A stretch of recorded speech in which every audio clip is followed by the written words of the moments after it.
across the Commonwealth and around the world. The Labour leader, Sir Keir Starmer, says Prince Philip dedicated his life to Britain. The Ministry of Defence has confirmed a gun salute will be fired at noon tomorrow to mark Prince Philip's death. 41 rounds will be fired at locations across the UK, in Gibraltar and on ships at sea. People are being encouraged to sign an official online book of condolence rather than gather at royal residences. This is LBC. Thomas Watts with the news. At Westminster Abbey now, and this has been going on since 6 o'clock.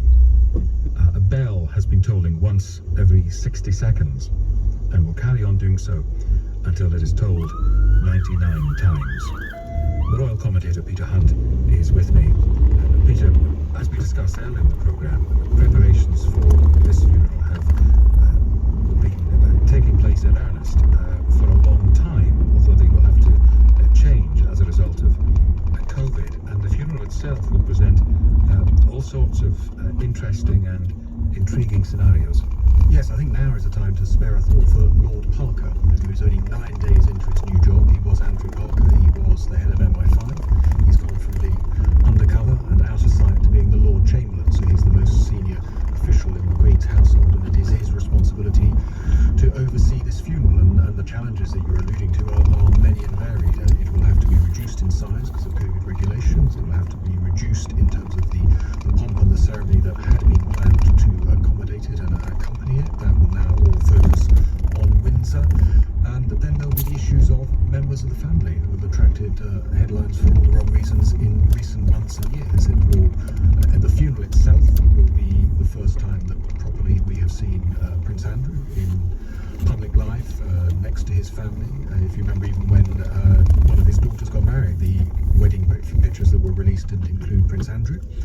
I imagine we'll see him earlier than the funeral, because I think that what you will see at some point, and one assumes it will be filmed, photographed or televised, is there will be a mark of respect to their father by the siblings, by the children, Charles, Edward, Andrew and Anne. I imagine may well stand around and hold a vigil around the coffin at some stage for a 30-minute period at some stage between now and the funeral. And then of course there'll be an individual, a grandson in America, who will be very keen to attend the funeral, which is Prince Harry. So he has got to navigate the whole issue of how he gets here. I imagine that's not too difficult if your grandmother is the Queen, but also how he navigates the issues of isolating and everything like that. And then there's his wife. I suspect, even though I don't know, that Meghan may not fly just because she is pregnant and they are expecting their second child. As we talk of Harry and Meghan, it is interesting to speculate, and it is my belief that the outcome of a lot of this may have been slightly different if Prince Philip had played a more active role, as he used to in the past, in family affairs than he did more recently, when he very much took a backseat and clearly had more than enough. What do you mean by that? I think that he would have been there as a sort of counsel for the Queen, and I think he would have been there and more involved in the conversations as they navigated their path through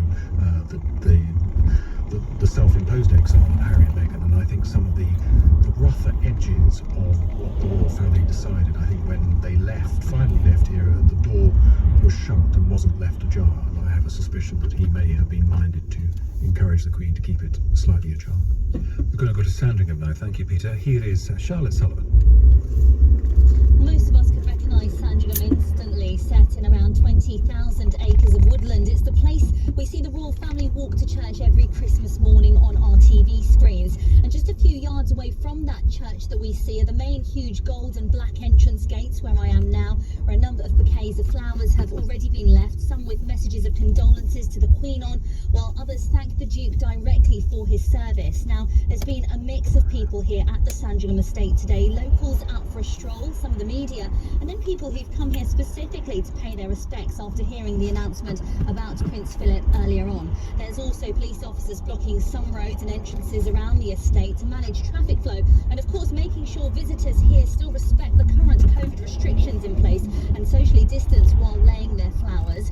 Sandringham, which is known to be the Duke's favourite royal home, has been Prince Philip's main residence since he retired from public life in 2017. He'd been living in Wood Farm on the estate, which is a property the Queen and the Duke use when they're not hosting events in the main house. But back in November last year, the Duke returned to Windsor Castle with the Queen so that they could isolate together.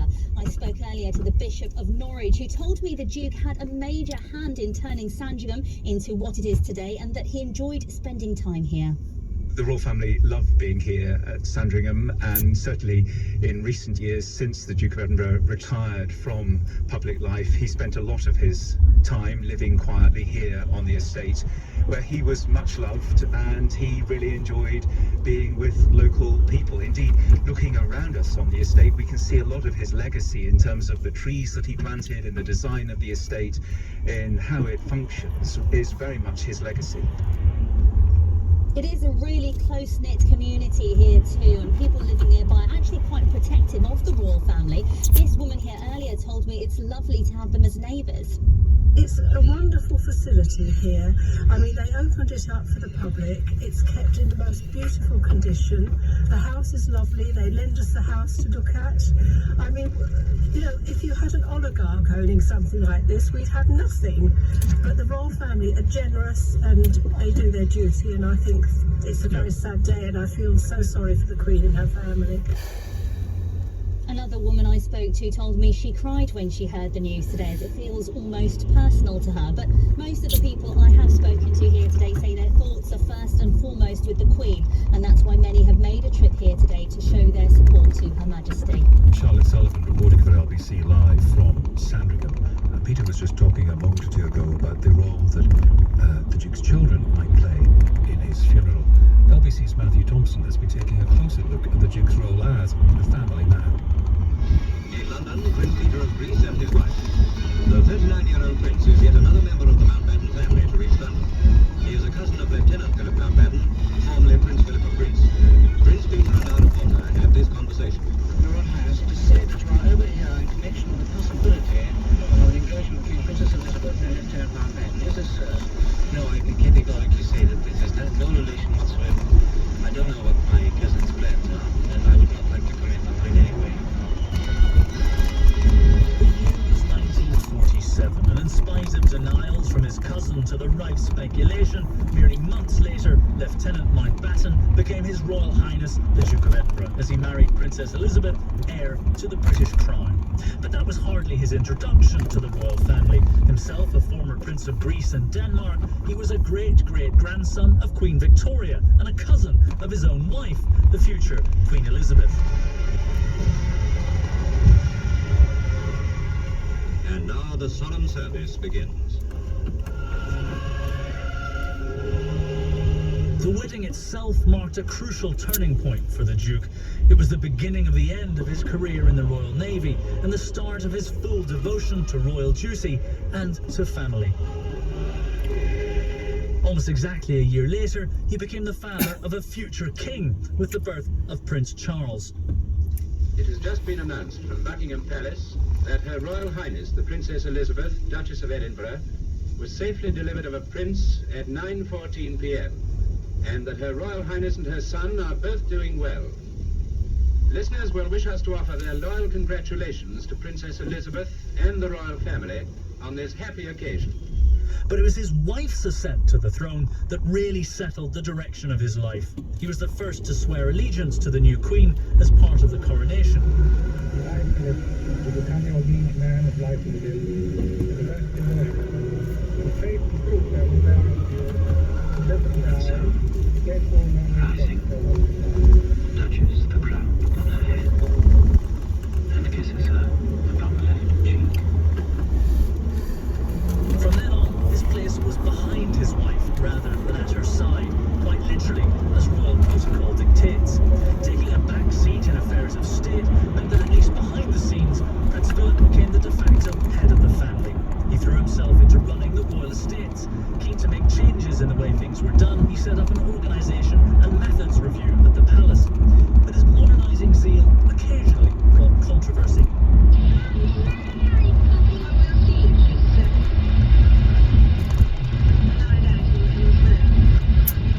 Never more so than in 1969, when he gave the green light to a behind-the-scenes documentary of the royals, which, despite drawing audiences of millions on the BBC, was quietly banned and withdrawn. Some commentators have credited it with fueling the hunger and press obsession with the royals that would have such tragic consequences in later years. Still walking down the distinctive red road of the Mall before turning off to Horse Guards.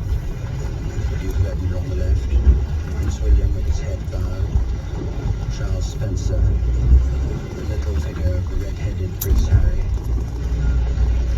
and the Prince of Wales. The Duke has a very close relationship with his grandsons and was said to be instrumental in convincing the young princes to walk behind the coffin at Diana's funeral.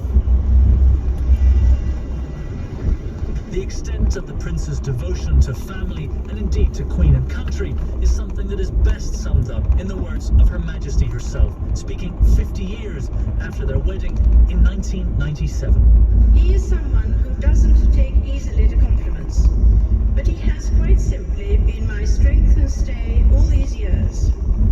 And I and his whole family, and this and many other countries, owe him a debt greater than he would ever claim, or we shall ever know. Our senior reporter Matthew Thompson compiled that. One of the things which endeared Prince Philip to some people were his frank and forthright, unfiltered remarks. Peter Hunt's holding up a bit. Have you got a... I see you're grasping a piece of card there while I'm talking. No, I just found one which won't get either of us into trouble. Are you sure? I am sure. I've checked. Are we? No, we're not before 6 o'clock. Oh no, we're after 6. That's fine. You can say anything now. No, it's good. People have had their tea. No, it was at the end of a trip to Canada, and the official asked him, "How was your flight?" The Duke replied, "Have you flown in an aeroplane?" The individual replied, "Yes." The reply from the Queen's husband came, "Well, it was just like that." I've been reading throughout the programme from this list compiled by the Daily Telegraph, Augusta organ, of Prince Philip's greatest quotes and funny moments. Some of them I don't think we can really read on the radio at any time. So thinking of family, and Matthew Thompson was reflecting on that, there's a couple of quotes here about Princess Anne. Now you'll know, Peter, that there was a ghastly moment in 1974 when a gunman tried to kidnap Princess Anne in the Mall, I think, wasn't it? And it turned out everything was all right. But speaking of that incident, Prince Philip said, if the man had succeeded in abducting Anne, she would have given him a hell of a time while in captivity. And also, if you admire the Prince's straight talking, you'll appreciate this. Again, talking about the Princess Royal, this is a direct quote, quoted in the Daily Telegraph. He said of the Princess Royal, if it doesn't fart or eat hay, she's not interested. Now here's Thomas Watts with the news. The Duke of Edinburgh has died at the age of 99. A statement from Buckingham Palace spoke of the Queen's deep sorrow at the death of her husband of more than 70 years. The Prime Minister, Boris Johnson, said Prince Philip helped to steer the royal family. Speaking on their golden wedding anniversary, Her Majesty said that our country owed her husband a greater debt than he would ever claim, but we shall never know. But I'm sure that estimate is correct. Prince Philip had returned to Windsor Castle in March after spending nearly a month in hospital in London. He initially received care for an infection, but then underwent a heart procedure for a pre-existing condition. The Duke supported more than 800 charities and good causes, focusing on his interests in conservation, technology and sport. He took part in some 22,000 public appearances before retiring from public duties aged 96. President Biden has highlighted the Duke's decades of devoted public service, Second World War service and environmental efforts in remembering his legacy. The Indian Prime Minister Narendra Modi recalled Philip's distinguished military career. The Australian Prime Minister Scott Morrison said he embodied a generation that we will never see again. Church bells across the country have been sounding in tribute to the Duke, including at St Paul's Cathedral in London.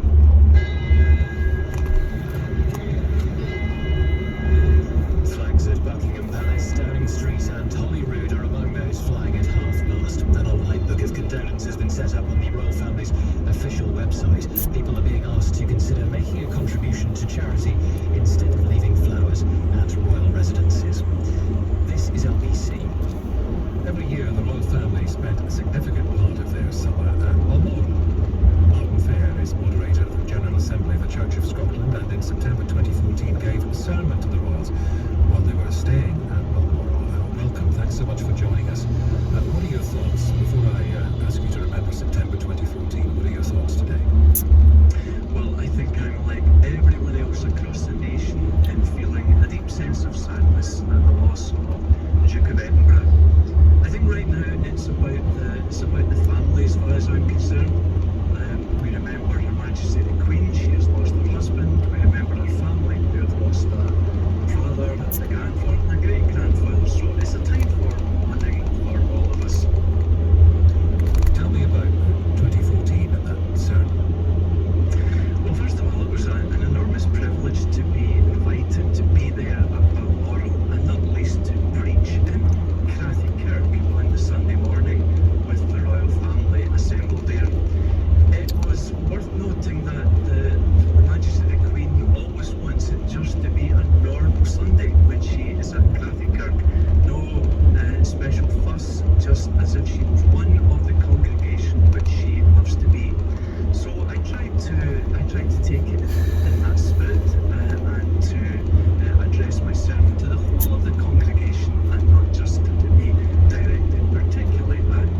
there's a public perception, and I think meeting the man belies that he is, I remember him as being a very sharp mind and open to discussion, and showed a great interest in what I had to say, at least on the Sunday morning, and wanted to engage with me.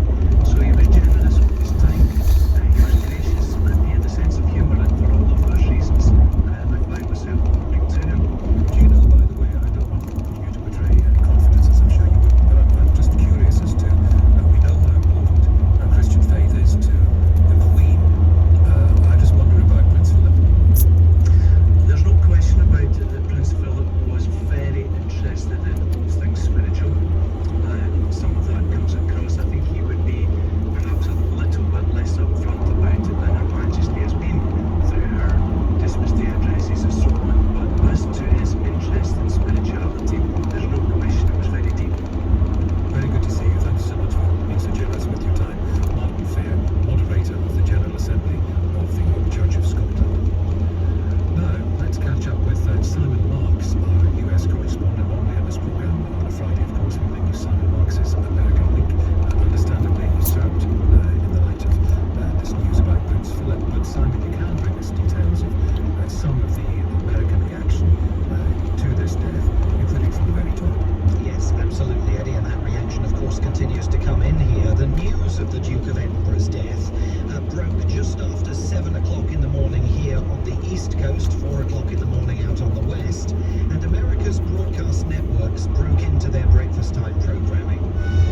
All right, we are coming to you with some breaking news right now. CBS News has learned that Prince Philip, the husband of Queen Elizabeth, has died at the age of 99. In a statement the royal family has released, they say it is with deep sorrow that Her Majesty the Queen announces the death of her beloved husband, His Royal Highness the Prince Philip, Duke of Edinburgh. Now to breaking news from London, Buckingham Palace has just confirmed that Prince Philip, the husband of Queen Elizabeth, has died at the age of 99. They've been married, think about this, for 73 years. And imagine all that they have gone through together and how they've seen the world change from that particular vantage point. And that notion of just how much the world changed during the Duke's life was on the mind of Joe Biden, the president issuing a brief written statement on behalf of himself and the First Lady. He saw our world change dramatically and repeatedly, it says of Prince Philip, citing his public service during World War II, his 73 years alongside the Queen, and his entire life in the public eye. His legacy will live on, continued the statement, not only through his family, but in all the charitable endeavours he shaped. There were no personal recollections in that statement of any time that Joe Biden may have spent with the Duke of Edinburgh. And at the White House briefing a short time ago, Press Secretary Jen Psaki had nothing more to add. We saw the same President being in touch with King Philip, and the death of President doesn't really fast to attend the funeral.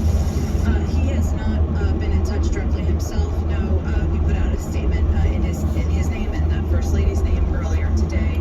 I'm not aware of any plans at this point in time. She seemed to be suggesting there that the president didn't even write the statement himself. The same cannot be said for Barack Obama, who has distributed a fulsome tribute to the Duke. He says when he and Michelle Obama first met Prince Philip, he and the Queen had already been on the world stage for more than half a century, welcoming leaders like Churchill and Kennedy, Mandela and Gorbachev. As two Americans unaccustomed to palaces and pomp, we didn't know what to expect. We shouldn't have worried. The Queen and Prince Philip immediately put us at ease with their grace and generosity, turning a ceremonial occasion into something far more natural, even comfortable. Prince Philip in particular was kind and warm, write the Obamas, with a sharp wit and unfailing good humour. It was our first introduction to the man behind the title, and in the years since, our admiration for him has only grown. We'll miss him dearly. The Obamas go on. Prince Philip showed the world what it meant to be a supportive husband to a powerful woman. Through his extraordinary example, he proved that true partnership has room for both ambition and selflessness, all in service of something greater. And from former President Donald Trump, we've also heard a detailed tribute calling Prince Philip, a man who embodied the noble soul and proud spirit of the United Kingdom and the Commonwealth. Melania and I send our deepest and most profound condolences to Her Majesty and to the entire royal family. The statement goes on, this is an irreplaceable loss for Great Britain and for all who hold dear our civilization. Prince Philip defined British dignity and grace. He personified the quiet reserve, stern fortitude and unbending integrity of the United Kingdom.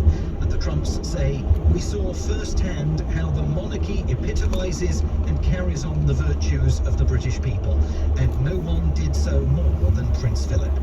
We're also keeping our eye, of course, on California, and a little bit earlier, the website for the foundation operated by the Duke and Duchess of Sussex there put out a tribute to the Duke of Edinburgh on its homepage. It says simply, in loving memory of His Royal Highness the Duke of Edinburgh, thank you for your service, you will be greatly missed.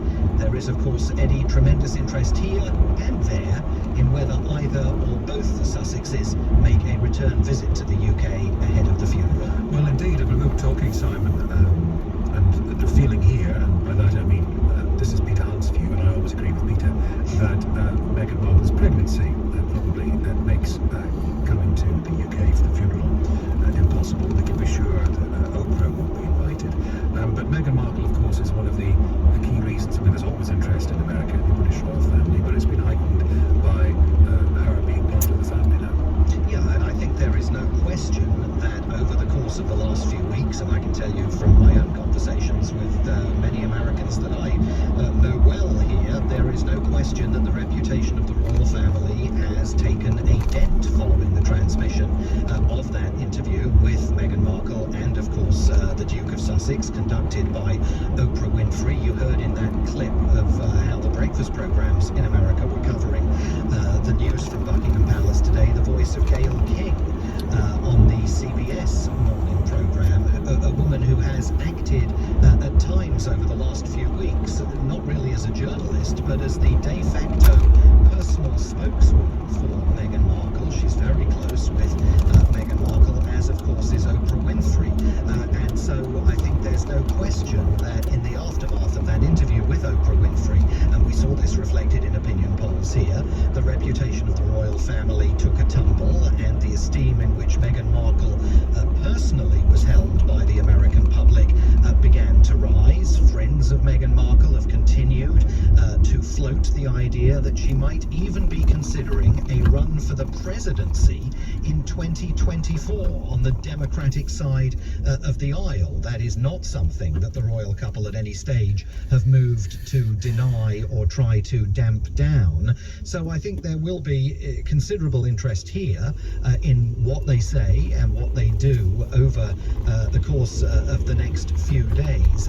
And I think that's underpinned and underscored by the fact that Prince Philip himself, there are many Americans who will say to you, well, just tell me again who he is. I mean, you always, if you talk about the Duke of Edinburgh here, you've always had to say husband of the Queen, because while people are aware of him, and certainly he had visited the United States with the Queen on several occasions, certainly for a younger generation of Americans, I think he feels like quite a distant figure with whom they don't immediately, in any sense, sort of resonate. So I think that most of the interest here over the next few days will be focused more on the West Coast and what comes out of the Sussexes and what decision they choose to make, rather than necessarily people offering up personal tributes to the Duke of Edinburgh, although clearly the funeral, when it takes place, will also be very closely watched by Americans who always somewhat revel in the royal family of a country that the United States, of course, fled from in order to establish independence over 200 years ago. Simon, thank you. US correspondent Simon Marks. Lots of listeners getting in touch with their memories of meeting Prince Philip. We had Sheila earlier in the programme talking about seeing him during the Silver Jubilee when she was just a tiny girl, Sheila. We've got this from Josh in Camberley. I met Prince Philip when he came to the town of Sandhurst. Our youth band led him through to the town hall. He then got out of his car and came straight over to us and said, "Marvellous, was that you playing or a CD?" If you have a memory of meeting Prince Philip,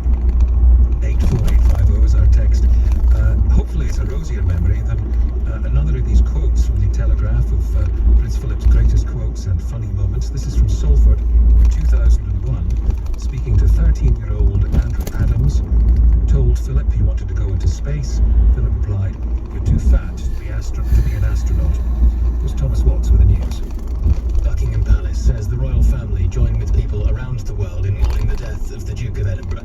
A statement says Prince Philip, who was 99, passed away peacefully this morning at Windsor Castle.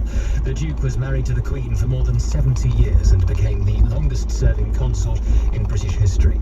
He supported more than 800 charities and good causes, focusing on interests in conservation, technology and sport. One of Prince Philip's most enduring achievements is his awards programme for young people, set up in 1956. President Joe Biden has highlighted the Duke of Edinburgh's decades of devoted public service. Canada's Prime Minister Justin Trudeau described Prince Philip as a man of great purpose and conviction. People have been asked not to gather and leave flowers at royal residences because of coronavirus restrictions. Instead, an online book of condolence has been set up on the royal family's official website.